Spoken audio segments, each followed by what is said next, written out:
And I think that, for the women I know who have seen this movie, who have experienced any similar pain, whether exactly or adjacent to what Lily has experienced, have felt really seen by it. And I'm not saying every woman would, just the ones that I know that have seen that.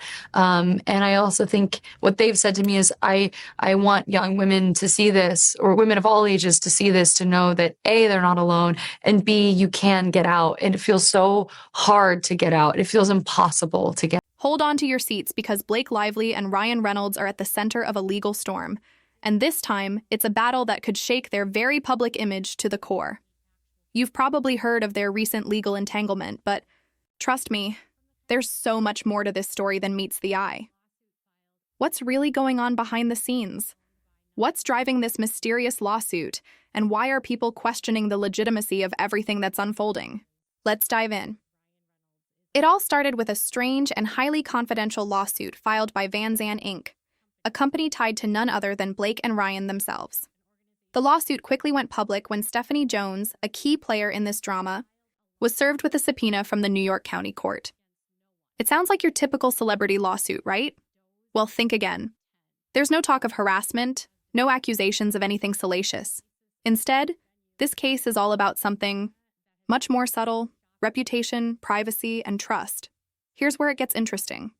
Van Zandt Inc. claims they've been wronged by certain people they trusted, employees, contractors, even agents, who are accused of leaking confidential business information. But that's just the beginning.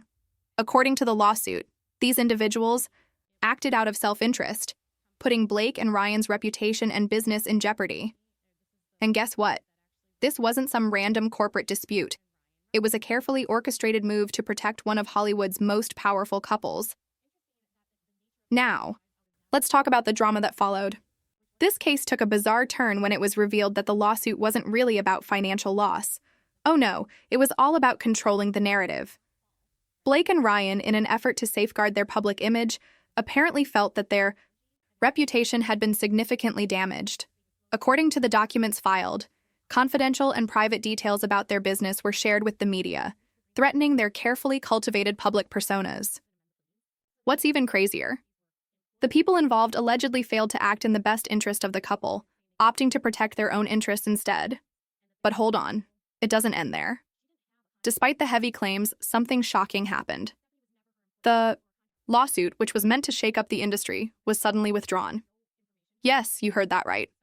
After causing a storm and making headlines, Blake and Ryan's legal team decided to pull the case in December 2024. Why? Was it a strategic move?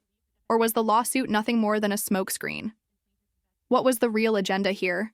As if this wasn't confusing enough, shortly after the case was withdrawn, another strange twist appeared: a Civil Rights Division, CRD, complaint. This only added to the public confusion and speculation surrounding Blake and Ryan. The lawsuit's sudden withdrawal seemed too orchestrated, almost like the entire legal battle had been a setup to extract private information or intimidate certain individuals. And what did this case really reveal? Was it an attempt to deflect blame, or was there more to the story? At this point, it's hard to ignore the rising suspicion that this lawsuit wasn't even real. It looks more and more like a straw lawsuit, a legal tactic designed to fish for information and harass those caught in its web. This is where the celebrity drama takes a darker turn. The lawsuit wasn't about sexual harassment, as some may have thought. No. It was about protecting one. It was hard not to love the movie because you guys are so beautiful to watch that I was just like, well, hello. I was just like, everyone gains 10 points next to her. You just, you go up. No, that's all you get today, though. That's it. I know, I can't believe you. That's it. No, just that, yeah, Off no. camera, Yeah, lots of- yeah, no, never. Never. Gotta keep her grounded. No, yeah, absolutely. I've seen her go into a rage spiral. Oh, my God.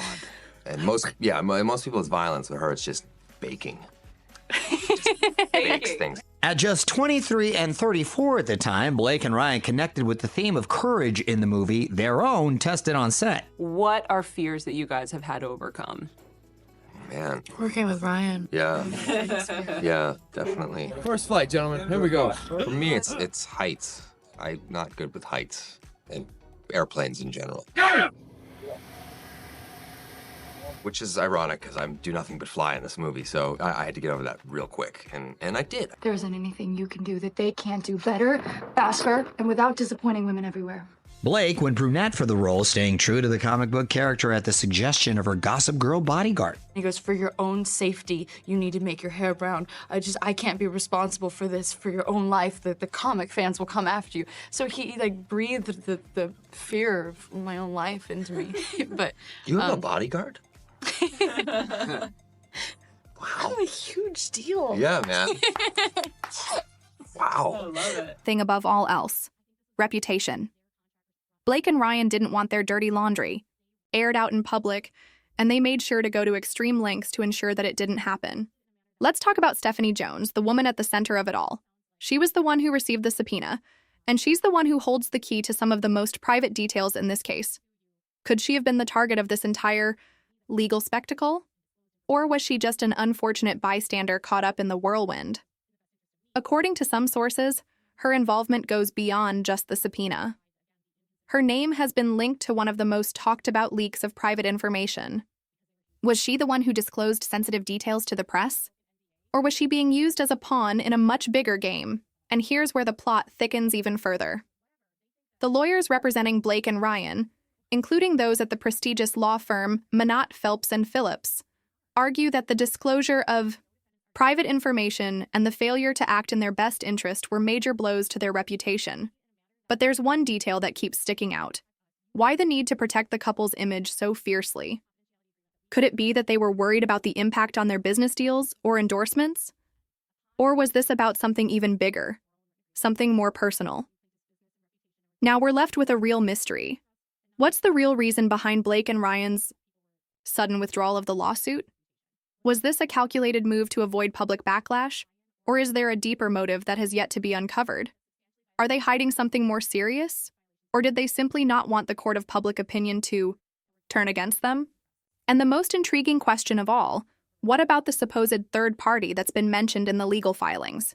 Who exactly is Blake and Ryan trying to protect here? What role did this mystery individual play in this entire fiasco? Ta free why.